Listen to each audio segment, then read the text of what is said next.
GMS ਦਾ 3D ਟਰਾਂਸਫੋਰਮੇਸ਼ਨਸ ਦੇ ਵਿੱਚ third ਸਾਡੀ ਜਿਹੜੀ ਟਰਾਂਸਫੋਰਮੇਸ਼ਨ ਹੈ ਸਕੇਲਿੰਗ ਮੀਨਸ ਅਸੀਂ ਕੀਤਾ ਬੇਟਾ ਟੂ ਚੇਂਜ ਸਾਈਜ਼, ਅਸੀਂ ਕਿਸ ਚੀਜ਼ ਦਾ ਛੋਟਾ ਕਰ ਰਹੇ ਹਾਂ ਜਾਂ ਵੱਡਾ ਕਰ ਰਹੇ ਹਾਂ ਉਸ ਨੂੰ ਸਕੇਲਿੰਗ ਹੀ ਬੋਲਿਆ ਜਾਂਦਾ ਗਾ।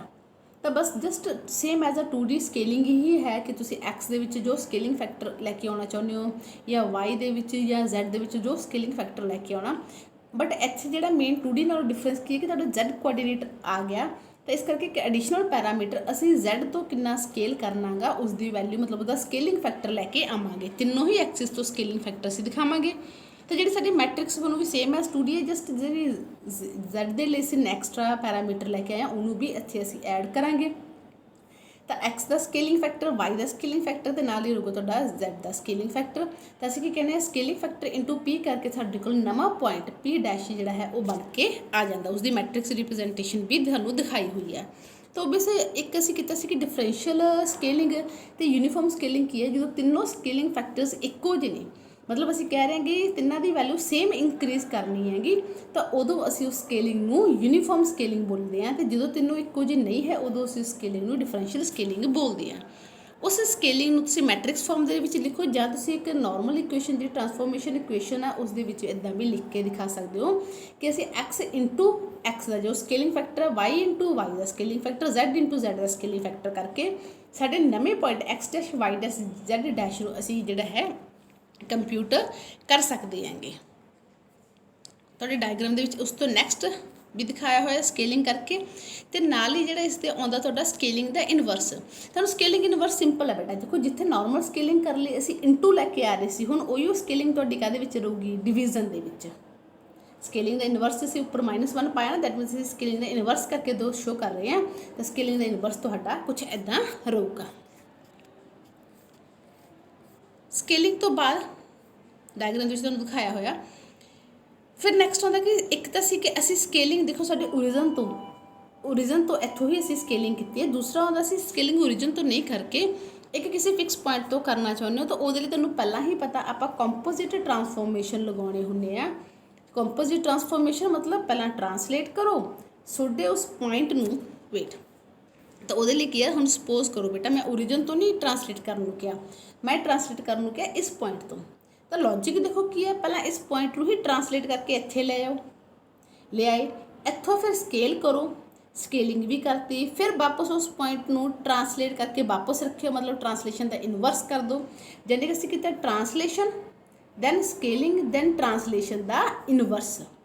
ਉਹ ਤੁਹਾਡੀ ਹੋ ਜੂਗੀ ਕਿ ਜੇ ਅਸੀਂ ਕਿਸੇ ਪੁਆਇੰਟ ਨੂੰ ਮਤਲਬ ਓਰੀਜਨ ਤੋਂ ਸਕੇਲ ਨਹੀਂ ਕਰਨਾ ਚਾਹੁੰਦੇ, ਕਿਸੇ ਹੋਰ ਪੁਆਇੰਟ ਤੋਂ ਕਰਨਾ ਚਾਹੁੰਦੇ ਹਾਂ ਤਾਂ ਕਿਸੇ, ਤਾਂ ਉਹਦੇ ਲਈ ਤਿੰਨੇ ਪੁਆਇੰਟ ਅਸੀਂ ਡਿਸਕਸ ਕੀਤੇ ਨੇ, ਟਰਾਂਸਲੇਸ਼ਨ, ਸਕੇਲ ਅਤੇ ਟਰਾਂਸਲੇਸ਼ਨ ਦਾ ਇਨਵਰਸ। ਪਹਿਲਾਂ ਟਰਾਂਸਲੇਸ਼ਨ ਕੀਤਾ ਤਾਂ ਕਿ ਜੋ ਤੁਹਾਡਾ ਉਹ ਪੁਆਇੰਟ ਹੈ ਉਹਨੂੰ ਓਰੀਜਨ 'ਤੇ ਲਿਆਂਦਾ ਜਾਵੇ, ਫਿਰ ਕੀਤੀ ਸਕੇਲਿੰਗ ਅਤੇ ਵਾਪਸ ਟਰਾਂਸਲੇਸ਼ਨ ਦਾ ਇਨਵਰਸ ਕੀਤਾ ਕਿ ਉਸ ਫਿਕਸ ਪੁਆਇੰਟ ਨੂੰ ਵਾਪਸ ਉਸ ਦੀ ਪੋਜੀਸ਼ਨ 'ਤੇ ਰੱਖ ਦਿੱਤਾ ਜਾਵੇ। ਇਸ ਕਰਕੇ ਤਿੰਨਾਂ ਦਾ ਤੁਸੀਂ ਇੱਦਾਂ ਵੀ ਦਿਖਾ ਸਕਦੇ ਹੋ, ਟਰਾਂਸਲੇਸ਼ਨ, ਸਕੇਲਿੰਗ ਅਤੇ ਟਰਾਂਸਲੇਸ਼ਨ ਦਾ ਇਨਵਰਸ, ਜੋ ਕਿ ਇੱਥੇ ਦਿਖਾਇਆ ਤੁਹਾਨੂੰ।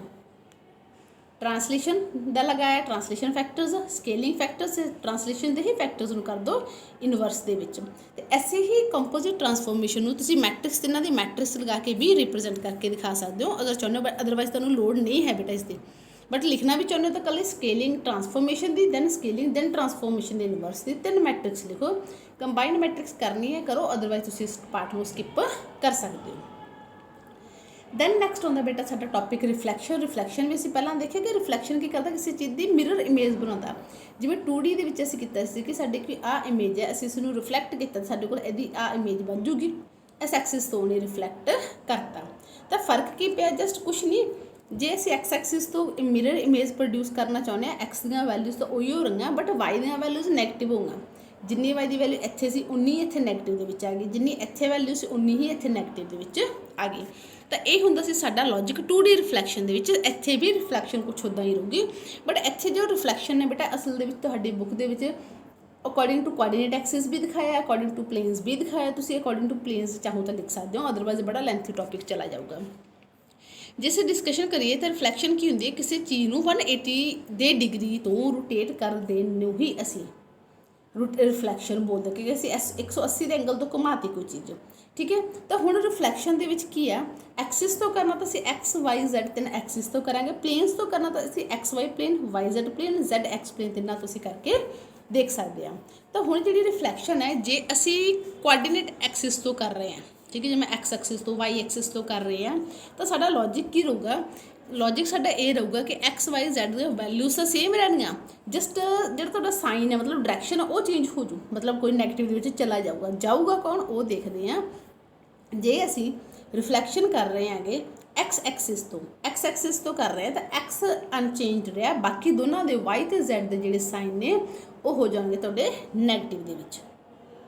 ਜੇ ਅਸੀਂ ਵਾਈ ਤੋਂ ਕਰ ਰਹੇ ਹਾਂ ਤਾਂ ਇੱਥੇ ਤੁਹਾਡੇ ਬੇਟਾ ਜਿਹੜੇ ਵਾਈ ਹੈ ਉਹ ਤਾਂ ਸੇਮ ਰਹੂਗਾ, ਬਾਕੀ ਦੋਨੋਂ ਹੋ ਜਾਣਗੇ ਤੁਹਾਡੇ ਨੈਗੇਟਿਵ ਦੇ ਵਿੱਚ। ਅਤੇ ਜੇ ਅਸੀਂ ਜ਼ੈਡ ਐਕਸਿਸ ਤੋਂ ਕਰ ਰਹੇ ਹਾਂ ਤਾਂ ਜ਼ੈਡ ਦੀ ਵੈਲਿਊ ਸੇਮ ਰਹੀ, ਅਤੇ ਐਕਸ ਅਤੇ ਵਾਈ ਤੁਹਾਡੇ ਜਿਹੜੇ ਦੋਨੇ ਨੇ ਉਹ ਚਲੇ ਗਏ ਨੈਗੇਟਿਵ ਦੇ ਵਿੱਚ। ਇਹ ਸੀ ਰਿਫਲੈਕਸ਼ਨ ਦਾ ਲੌਜਿਕ। ਜੇ ਅਸੀਂ ਰਿਫਲੈਕਸ਼ਨ ਕਰ ਰਹੇ ਹਾਂ ਅਬਾਊਟ ਪਲੇਨਸ, ਜਿਵੇਂ ਐਕਸ ਵਾਈ ਪਲੇਨ, ਉਦੋਂ ਤੁਸੀਂ ਕੀ ਕਰਨਾ? ਉਹਦੇ ਲਈ ਵੀ ਦੇਖੋ, ਤਾਂ ਇਹਨੂੰ ਕਰਵਾਉਣ ਤੋਂ ਪਹਿਲਾਂ ਇੱਕ ਰਿਫਲੈਕਸ਼ਨ ਦਾ ਪਲੇਨਸ ਦੇ ਅਕੋਰਡਿੰਗ ਆ ਲੌਜਿਕ ਸਮਝ ਕੇ ਦੇਖੋ ਹੁੰਦੀ ਕਿੱਦਾਂ। ਸਪੋਜ਼ ਕਰੋ ਬੇਟਾ ਮੈਂ ਐਕਸ ਵਾਈ ਪਲੇਨ ਤੋਂ ਕਹਿ ਰਹੀ ਹਾਂ ਰਿਫਲੈਕਸ਼ਨ ਕਰਨ ਨੂੰ, ਆ ਮੇਰੀ ਨੋਰਮਲ ਆਪਾਂ ਇੱਦਾਂ ਹੀ ਬਣਾਉਣੀ ਹੈ ਨਾ 3D ਦੇ ਵਿੱਚ ਆਪਣੇ ਸਿਸਟਮ ਕੋਆਰਡੀਨੇਟ, ਆ ਐਕਸ ਹੈ, ਵਾਈ ਹੈ, ਜ਼ੈਡ ਹੈ। ਮੈਂ ਐਕਸ ਵਾਈ ਪਲੇਨ ਤੋਂ ਰੋਟੇਟ ਕਰਨ ਨੂੰ ਕਿਹਾ, ਐਕਸ ਵਾਈ ਪਲੇਨ ਮਤਲਬ ਉਵੇਂ ਹੀ ਰਹਿਣਗੇ, ਜ਼ੈਡ ਉਹਨੂੰ ਕਰ ਦਿਓ ਇਨਵਰਸ। ਜੇ ਇੱਧਰ ਜ਼ੈਡ ਇਹ ਸੀ, ਇੱਧਰ ਨੈਗੇਟਿਵ ਦੇ ਵਿੱਚ ਸੀ, ਹੁਣ ਇੱਧਰ ਜ਼ੈਡ ਕਿਹੜਾ ਚਲਾ ਗਿਆ? ਪੋਜ਼ੀਟਿਵ। ਇਹ ਹੋ ਗਈ ਤੁਹਾਡੀ 3D ਦੇ ਵਿੱਚ। ਜੇ ਅਸੀਂ ਐਕਸ ਵਾਈ ਪਲੇਨ ਤੋਂ ਰੋਟੇਟ ਕੀਤਾ ਤਾਂ ਸਾਡੇ ਕੋਲ ਆਹ ਵਾਲਾ ਜਿਹੜਾ ਹੈ ਇੱਦਾਂ ਬਣ ਕੇ ਸ਼ੋ ਹੋ ਜਾਊਗਾ, ਮਤਲਬ ਇੱਦਾਂ ਵੈਲਿਊਜ਼ ਹੋ ਜਾਣਗੀਆਂ। ਤਾਂ ਹੋਇਆ ਕਿ ਐਕਸ ਤੁਹਾਡਾ ਪੁਰਾਣਾ ਰਿਹਾ, ਵਾਈ ਤੁਹਾਡੀ ਪੁਰਾਣੀ ਰਹੀ, ਜ਼ੈਡ ਕਿਸ ਦੇ ਵਿੱਚ ਚਲਾ ਗਿਆ? ਨੈਗੇਟਿਵ ਦੇ ਵਿੱਚ।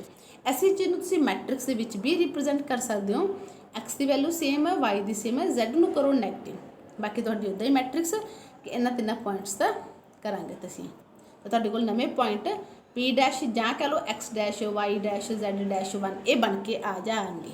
ਆਹ ਵਾਲੀ ਮੈਟ੍ਰਿਕਸ ਵੀ ਤੁਸੀਂ ਲਿਖ ਕੇ ਦਿਖਾ ਸਕਦੇ ਹੋ। ਦੈਨ ਬੇਟਾ ਜੇ ਅਸੀਂ ਵਾਈ ਜ਼ੈਡ ਪਲੇਨ ਤੋਂ ਰਿਫਲੈਕਸ਼ਨ ਕਰ ਰਹੇ ਹਾਂ, ਵਾਈ ਜ਼ੈਡ ਤੋਂ ਕਰ ਰਹੇ, ਦੈਟ ਮੀਨਸ ਵਾਈ ਵੀ ਉੱਥੇ ਰਹੂ, ਐਕਸ ਜ਼ੈਡ ਵੀ ਉੱਥੇ ਰਹੂਗਾ, ਐਕਸ ਜਿਹੜਾ ਸਾਡਾ ਪਹਿਲਾਂ ਇੱਧਰ ਸੀ ਨਾ ਹੁਣ ਇੱਧਰ ਆ ਜਾਊਗਾ।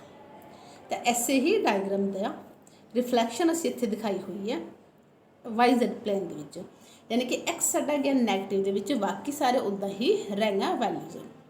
ਕਲੀਅਰ ਹੈ?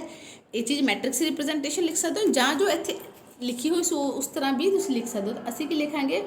ਐਕਸ ਡੈਸ਼ ਸਾਡਾ ਚਲਾ ਗਿਆ ਨਾ ਨੈਗੇਟਿਵ 'ਚ, ਤਾਂ ਅਸੀਂ ਇੱਥੇ ਪਾਵਾਂਗੇ minus X.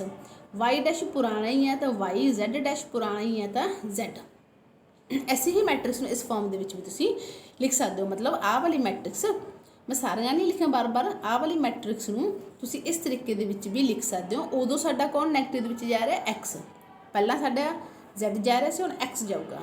Then Y Z plan ਤੋਂ ਬਾਅਦ ਆਉਂਦੀ ਹੈ ਬੇਟਾ ਗੱਲ ਐਕਸ ਜ਼ੈਡ ਕਹਿ ਲਓ ਜਾਂ ਜ਼ੈਡ ਐਕਸ ਕਹਿ ਲਓ ਉਸਦੀ। ਹੁਣ ਇਸ ਦੇ ਵਿੱਚ ਵਾਈ ਨੈਗੇਟਿਵ ਦੇ ਵਿੱਚ ਜਾਊਗੀ, ਯਾਨੀ ਕਿ ਅਸੀਂ ਐਕਸ ਜ਼ੈਡ ਪਲੇਨ ਤੋਂ ਰਿਫਲੈਕਸ਼ਨ ਕਰਨ ਜਿਹੜੀ ਸਾਡੀ ਵਾਈ ਸੀ, ਇਹ ਵਾਈ ਹੀ ਹੁਣ ਕਿੱਧਰ ਹੋ ਜੂਗੀ? ਨੈਗੇਟਿਵ ਦੇ ਵਿੱਚ।